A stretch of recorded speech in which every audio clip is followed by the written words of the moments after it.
আপনারা যারা ডায়াবেটিস রোগে আক্রান্ত, নিয়মিত ওষুধ খেতে হচ্ছে, ইনসুলিন নিতে হচ্ছে, কিন্তু কোনোভাবেই এটা নিয়ন্ত্রণ করা যাচ্ছে না। প্রতিদিন প্রচুর পরিমাণ হাঁটতে হচ্ছে, একটা মারাত্মক রকমের অসুস্থতায় ভুগছেন। আপনাদেরকে আজ আমি এমন একটা ভেষজ উদ্ভিদের সাথে পরিচয় করিয়ে দেব, যা আপনার ডায়াবেটিসকে পুরোপুরি নিয়ন্ত্রণ করবে।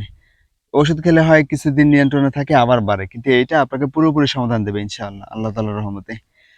আমার পাশে দেখতে পাচ্ছেন একটা ফল, এর নাম হলো রসভরি ফল। এইটাকে ভাঙলে দেখতে পাবেন এর মধ্যে একটা ফল আছে।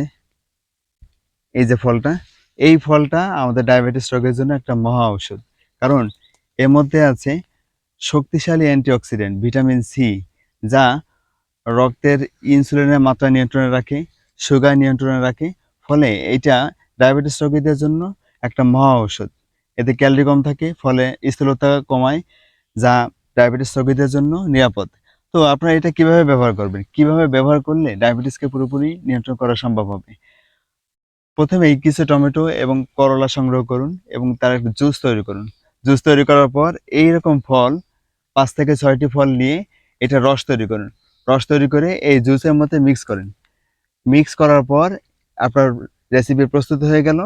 আপনি প্রতিদিন সকালে খালি পেটে যদি খেতে পারেন, জাস্ট ১ মাস যদি নিয়মিত খালি পেটে খাওয়া যায়, তাহলে ইনশাআল্লাহ ডায়াবেটিস পুরোপুরি নিয়ন্ত্রণ হয়ে যাবে। আর এটা বাড়বে না আল্লাহর রহমতে। পুরোপুরি সমাধান হবে ইনশাআল্লাহ।